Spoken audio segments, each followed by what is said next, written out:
y entre otra cantidad de cosas que pasan interminables por todos lados. Por eso a veces se pierde un poquito en la agenda cosas que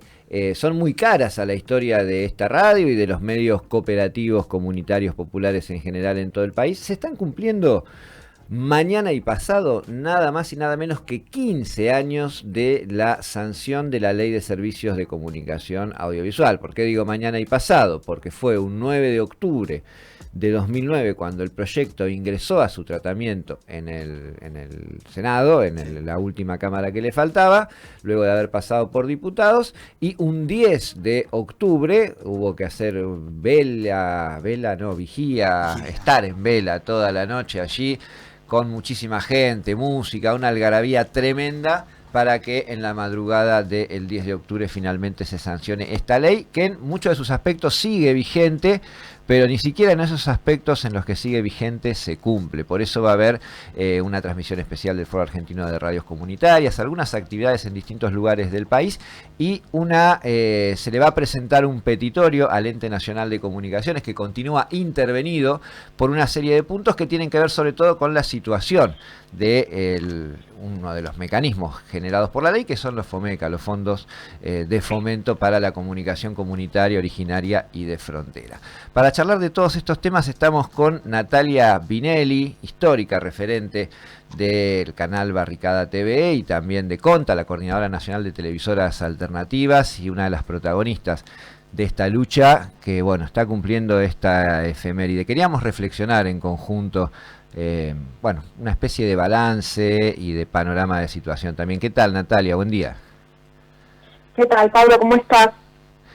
Bien, ponele. Son fechas que, por supuesto, que nos motivan, nos hacen mirar para atrás y nos hacen tener mucho orgullo de los caminos recorridos, pero también una preocupación muy grande por el panorama de hoy, ¿no? Sí, es una situación muy difícil, pero bueno, la realidad es que no siempre hemos tenido buenas situaciones para surfear estas experiencias de comunicación popular, así que creo que tenemos ya varios años de construcción que la mayoría de las veces fueron en escenarios difíciles y que por lo tanto tenemos como sector, ¿no?, experiencia acumulada para poder enfrentar esta situación que estamos atravesando hoy, donde nos encontramos con que absolutamente todo lo que tiene que ver con el fomento y la promoción de la pluralidad y la diversidad informativa está completamente eliminada por este gobierno, y por lo tanto hay cientos de experiencias de comunicación, radios, canales, productoras, que hoy no están accediendo al financiamiento para poder desarrollar sus contenidos y poner en circulación otros discursos, y que son vías de financiamiento y de fomento que no son una concesión graciosa, sino que están instituidas por ley y que no se están cumpliendo, porque esta es la otra cuestión que me parece que es importante destacar. No se está planteando ni pidiendo nada que no signifique un derecho que está otorgado, que fue conquistado, que está otorgado, que fue convertido, digamos, en acción durante todos estos años, y que, bueno, digamos, que evidentemente un gobierno que favorece a los sectores más poderosos del capital le interesa muy poco la democratización de la comunicación, y bueno, frente a eso tenemos que salir a reclamar y a defender, digamos, las conquistas que obtuvimos hasta ahora. En un contexto en el que es un gobierno que atenta contra los derechos humanos en general, teniendo en cuenta que quizás una de las grandes modificaciones estructurales que tuvo la Ley de Servicio de Comunicación Audiovisual tiene que ver justamente con concebir a la comunicación como un derecho, y que en un contexto en el que se avasallan todos los derechos, particularmente en el de comunicación,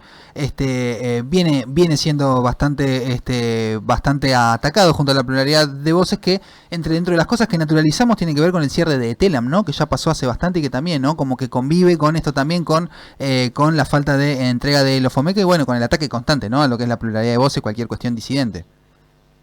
Sí, yo coincido con lo que estás planteando, o sea, no es un ataque particular contra el sector de la comunicación, sino que es un ataque contra todo el pueblo trabajador, laburante, o sea, ahí está el ataque, ese es el enemigo del gobierno, por eso no se entregan la comida, los comedores están completamente desfinanciados, están cualquier espacio de organización que se ocupa de organizar la comida en los comedores en los barrios populares pasó a ser de un espacio solidario, un espacio sospechado. Entonces, en un contexto como ese, donde las universidades no tienen financiamiento y donde los espacios de salud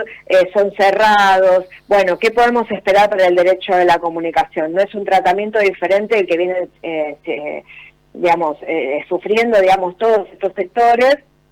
Y bueno, obviamente se trata de unir en un mismo grito todos estos sectores en defensa, ¿no? de todo lo que hemos logrado hasta acá. En el caso específico de la comunicación, efectivamente, la ejecución de todo lo que tiene que ver con las vías de fomento para el sector está en cero. O sea, pero no es que es un número, pues sí, bueno, prácticamente nulo, muy poco, pobrísimo. No, es cero. Eso es un cero redondo hecho con un vaso. No se ejecutó un solo peso de fondos que efectivamente están destinados para el financiamiento del fomento de los medios comunitarios. No se ejecutó esto en lo absoluto, se discontinuaron todos los programas, no solamente los programas que tienen que ver con la comunicación popular, sino también los programas de conectividad, quedaron frenadas un montón de obras, con lo cual estamos en una situación en la cual tenemos un ente nacional de comunicaciones que está intervenido, que dejó de ser democrático en el sentido de no tiene representación de la oposición, sino que es directamente una correa de transmisión del Poder Ejecutivo Nacional, tomando decisiones que afectan de manera directa a un montón de sectores, sin ningún tipo de contralor, sin ningún tipo de auditoría, sin ninguna cuestión, y simplemente ejecutando cero en nombre de generar un superávit, que claro, si vos no haces y no ejecutás en función de la tarea que tenés que cumplir como ente, bueno, claro, vas a tener superávit porque toda esa guita te la quedaste. Entonces la pregunta es, ¿en qué se gastan esos fondos? Porque esos fondos por ley no se pueden destinar a ninguna otra cosa. Entonces caben dos situaciones, o se está utilizando para algo que no debe ser utilizado, o no se está utilizando y por lo tanto están muriéndose de risa los fondos en una cuenta bancaria sin que eso llegue a los beneficiarios directos de esas políticas públicas. En cualquier caso, es un escenario muy complicado, es un escenario grave, que es parte de este cuadro más general. Vos decías recién, bueno, la situación de TELA en los medios públicos, la situación del Inca, o sea, son numerosas las instituciones que cumplían tareas fundamentales, digamos, en términos de diversidad informativa, en términos de pluralismo cultural, en términos de soberanía audiovisual, que hoy están en una situación de alarma muy fuerte, porque justamente no están cumpliendo la tarea que tienen que llevar adelante, que tienen que cumplir, abandonando a un montón de sectores, abandonando a la producción cultural, generando falta y pérdida de puestos de empleo, es decir, un montón de cuestiones que hacen que la situación empeore cada día más. Sí, sumémosle, para quien no conozca a fondo el tema, que cuando hablamos de estas cosas hablamos de lo que se llaman fondos de asignación específica, ¿no? Que son un porcentaje de un impuesto que se recauda para esto, que se deposita en cuentas bancarias específicas para esto, y que, como bien decías, Natalia, no se pueden usar para otra cosa. Sin embargo, o no se están usando o se están usando para otra cosa. Uno se pregunta si esto no encuadraría en algún tipo de delito, incluso, ya sea de incumplimiento de funcionarios públicos en el caso de que se esté apilando ahí sin usar, o de malversación de fondos en el caso de que se esté usando para otra cosa. Y lo digo también porque, teniendo en cuenta que el FOMEC ha sido una política de vanguardia, mirada en un montón de lugares de Latinoamérica, tomada como ejemplo por organismos internacionales, tal vez tenga que ver con esto que vos decís, con la cantidad de otras cosas que pasan, pero está saliendo demasiado fácil desarmarlo de esta manera, ¿no? Les está saliendo demasiado gratis, es la impresión que uno tiene. Sí, yo comparto esa desazón, si querés, además agrego a esto que planteabas recién, que estamos hablando de un fondo compuesto por un impuesto de asignación específica, que es un impuesto que también pagamos los medios comunitarios. Claro, sí. O sea, no es que nosotros no lo pagamos y que recibimos un impuesto generado por otro sector de la comunicación. Todos los servicios de comunicación audiovisual tenemos que pagar este impuesto en relación a la facturación que tienen nuestros medios por venta de conceptos como publicidad y otras cuestiones. Entonces, ahí también me parece que hay un punto, ¿no? Que que es parte de cómo se construyen en definitiva esos fondos. Y sí, obviamente hay una pregunta sobre, digamos, de qué manera enfrentar este desmantelamiento de una política pública, porque en los hechos es un desmantelamiento, y una ejecución cero. Estamos a mes 10, estos tipos asumieron en diciembre, bueno, ya estamos hablando de un desmantelamiento, esto no había pasado nunca. No es solo eso, sino que es la primera vez que ni siquiera nos han atendido el teléfono, o sea, creo que a lo sumo hubo una contestación de WhatsApp. Digamos. O sea, no tenemos ni siquiera la posibilidad de sentarnos, o sea, el destrato y la desatención al sector es directamente proporcional al grado de abandono, ¿no? O sea, entonces, digamos, me parece que hay una cuestión ahí que es muy importante y sobre todo con una política pública, como decías vos, fue vanguardia, que fue reconocida internacionalmente, que fue parte de un proceso de intervención ciudadana muy, muy profundo, de un trabajo en los organismos internacionales y en el Sistema Interamericano de Derechos Humanos para poner la comunicación comunitaria en foco, ¿no? Como contrapeso de la concentración, digamos, todo eso está siendo directamente abandonado por este gobierno y por eso creo que también es importante salir a estas discusiones, porque claro, creo que hay un primer momento en el cual el discurso digamos de Milei en relación a todo lo que no entienden, que todo es un curro, entonces bueno, ahí es como que hay un momento en el cual tenés que readecuar la forma en la cual vos respondes a eso, ¿no? Me parece que ese momento ya pasó. Me parece que si hay un curro está en el ENACOM hoy, porque la realidad es que hay un fondo que se tiene que aplicar, que no se está aplicando, que no sabemos a dónde está esa guita, a dónde está yendo, qué es lo que está pasando, y no es entonces transparente ese funcionamiento. Y sobre todo, cuando vos analizás toda la información publicada sobre datos abiertos, y vas a analizar el financiamiento, digamos, cuánta plata se recauda y cuánta plata se presupuesta, tenemos un presupuesto vigente 2024 por debajo de la recaudación, que tiene que ser el 10% de esa recaudación, pero además, si bien ese presupuesto está vigente, por más chico que sea, tampoco se ejecutó. Entonces, cuando un organismo no está ejecutando el presupuesto que tiene disponible para tal fin, también condena esa política a cerrarse, ¿no? Entonces, hay un financiamiento que está para ser utilizado y que deliberadamente no se está utilizando, porque, insisto, lo que se hizo fue cero.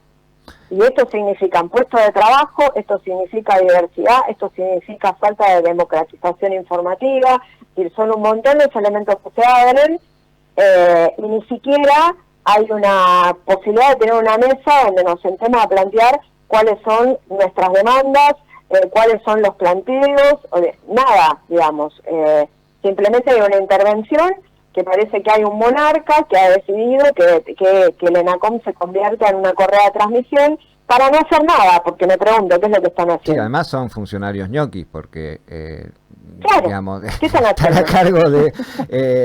una dirección de fomento que en todo el año no fomentó nada de paso, ¿no? ¿Qué hizo? Claro, no hay, no están haciendo nada, digamos, entonces, claro, pero bueno. Pero bueno, eso sería lo menos problemático. Sería lo de menos, hasta en un punto, pero bueno, sí, no quería terminar esta charla sin, además del FOMECA, pensar en un plano más general respecto al significado de la ley y qué pasó con ese significado profundo que supo tener la pelea por la democratización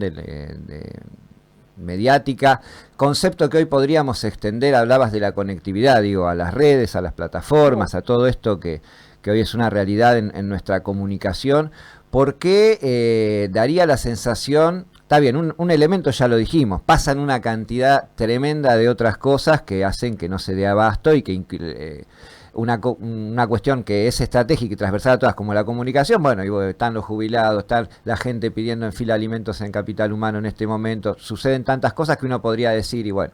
puede ser un elemento. Pero además de eso, ¿hay algo que sucedió, o no sé tu opinión, para que desde las propias dirigencias políticas y sociales se haya perdido la conciencia de lo estratégico de esta disputa, ¿no? ¿Qué pasó en estos 15 años, en tu opinión, y qué debería hacerse para que se recupere una conciencia? Ya no hablo, insisto, del conjunto de la población, que por ahí es mucho más entendible que esté sumergida en otras preocupaciones, pero ¿qué pasa en nuestras dirigencias y referencias, incluyendo gente que estuvo muy activa con este tema, para que lo haya sacado de sus agendas? Bueno, es un tema, digamos, para realizar un balance como de largo aliento, en mayor profundidad del que podemos tener ahora, pero de todas maneras creo que hay algunas cuestiones, digamos, en primer lugar es evidente a todas luces que fue el momento, digamos, de culmine de toda una gran movilización y de políticas de incidencia del sector comunitario que lograron finalmente convertir todas estas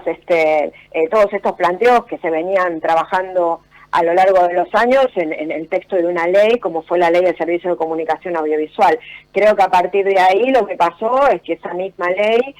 tuvo muchos enemigos externos, digamos, bueno, claramente lo que fue toda la disputa con los grupos concentrados de la comunicación en general y con el grupo Clarín en particular, que fueron empiojando la discusión, empiojando la aplicación, pero también enemigos internos y falta de voluntad política de llevar hasta las últimas consecuencias muchos de los artículos de la ley que no habían sido judicializados y que estaban vigentes, con lo cual vos tenés que después de unos años de aplicación, el 33% del espectro reservado al sector sin fines de lucro no se pobló, y no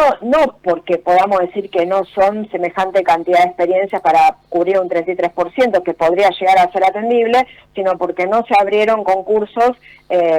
digamos, demandados en términos de la cantidad de emisoras que efectivamente están funcionando y que venían demandando la apertura de concursos y su legalización. Creo que ahí también toda la discusión sobre el desarrollo de la televisión digital también es importante, la no aplicación de las normativas vigentes, por ejemplo, la obligación de levantar señales dentro de la guilla del cable, como en el caso de los canales comunitarios, que ya llevan una pelea muy larga contra Cablevisión, contra Telecentro, para que realmente puedan levantar las señales dentro de su grilla de programación. Entonces creo que hubo un camino muy largo, muy lleno de escollos, donde en determinado momento la clase política pareciera que empezó a sentir que esto ya no le garpaba, que le generaba más discusiones que otra cosa, y como diría Rodolfo Walsh, se produjo un gran esquive de bulto. Yo creo que la discusión que logramos con la ley audiovisual fue una discusión de ruptura, de vanguardia, que fue un punto muy alto, pero que justamente la incapacidad para llevar a aplicar la normativa como merecía y como estaba instituido que debía ser, bueno, generó que también se generaba también como muchos discursos que, para decirlo rápido, fueron discursos de zaraza. Entonces, creo que estos dos elementos en conjunto le hicieron perder bastante potencia en la discusión política más general, ¿no? Y la incomprensión sobre qué significa un modelo de comunicación basada en una perspectiva de derechos humanos. Eso creo que es, digamos, el paraguas de discusión de todo esto. Porque después muchas veces lo que pasaba era una discusión que te llevaba a plantear que frente a un grupo concentrado había que oponerle a otro grupo concentrado, donde el paradigma de la comunicación comercial parecía ser el único posible. Y creo que hay un montón de elementos que vienen demostrando que no es así. Combatir mañetos malos con mañetos buenos. Un poco exactamente, exactamente. Ahora vos después te encontrás con una situación de pandemia y los medios que estuvieron cumpliendo con todas las políticas públicas destinadas a continuar la educación a través de otros medios, por ejemplo, los que la cumplimos fuimos los medios comunitarios, poniendo en nuestras pantallas y en nuestro dial todas las producciones relacionadas con mantener niveles de educación a distancia para no dejar a los chicos y a las chicas sin acceso a sus escuelas, por ejemplo. Entonces, eso lo vimos en los medios concentrados, amigos o enemigos, no, solamente lo hicimos nosotros. Entonces creo que ahí hay una cuestión que tiene que ver con el paradigma, con cómo miramos el mundo, que evidentemente en un momento se logró acelerar esa discusión, pero que después cuando eso se podría convertir en algo real, bueno, nuevamente ganó el posibilismo, ¿no? O sea, quizás en algún momento ganó el oportunismo y en otro el posibilismo. Y creo que eso hoy hace que muchos sectores de la clase política directamente ni quieran discutir el tema, bueno, digamos, a la luz de lo que entienden que fue un resultado malo. Pero el resultado en todo caso fue malo, fue pobre, fue parcial porque no se aplicó. Si se hubiera aplicado probablemente hubiéramos pensado, o hubiéramos tenido frente a nosotros hoy otro sistema de medios democrático, plural, diverso, y probablemente sería otra la historia que estaríamos contando, o estaríamos discutiendo otras cuestiones en relación al financiamiento y el fomento de los comunitarios, sino esta, que es que en definitiva estamos discutiendo 20 años para atrás, ¿no? La ley tiene 15, bueno, 20 años para atrás estamos discutiendo, o Tal más. cual. Natalia, muchas gracias por estos minutos, muchos temas para seguir trabajando, abordando, y bueno, y también entiendo que este peritorio que se presenta el jueves, tener este tipo de charlas en nuestros medios, la posibilidad de movilizarse que también se está barajando, y el análisis de las cuestiones presupuestarias, incluso de las consecuencias judiciales que tendría que tener la no aplicación de esta ley vigente, es parte del intento que se hace cotidianamente por reinstalar el tema, por reinstalar el debate, y por darle este debate justamente a quienes toman decisiones políticas, tienen representación en el Congreso. Yo no puedo creer que, estando el ente intervenido, quienes están afuera de esa representación, digo, legisladores, incluso tendrían que estar en primera fila protestando, incluso por esa cuestión, porque está intervenido un ente en el que se les está negando representación también a los sectores parlamentarios. Bueno, una cantidad de cosas en las que, como decís, se ha retrocedido mucho. Ojalá que todo esto contribuya a recuperar terreno. Te mandamos un abrazo enorme. Otro para ustedes. Hasta luego. Ahí pasaba entonces Natalia Vinelli, referente de CONTA, la Coordinadora Nacional de Televisoras Alternativas, docente, bueno, también con pasado en lo que fue el programa de conectividad en barrios populares, esto que decimos se entronca, ¿no? Porque a veces también hay con esto un discurso que dice, bueno, este tema es viejo, porque habla de medios audiovisuales. No, este tema se fue actualizando justamente en su imbricación con el mundo digital, con las que también tiene sus concentraciones mucho más agudas incluso que la de los grupos económicos mediáticos, y sus posibilidades de ser democratizado, desde universalizar la conectividad hasta pensar en otro tipo de plataformas, hasta pensar en la circulación de determinados discursos. Bueno, todo un debate que está más vigente que nunca, y sin embargo queda opacado por todas las razones que estábamos charlando. Así que los 15 años de la sanción de la ley son una ocasión más que buena para tratar de ponerlo sobre la mesa y para pensar en no naturalizar estas cosas, no naturalizar un ente intervenido, no naturalizar el no cumplimiento del fomento establecido por la ley, bueno, no rendirse nunca, que es un poco la actitud que nos trajo hasta acá.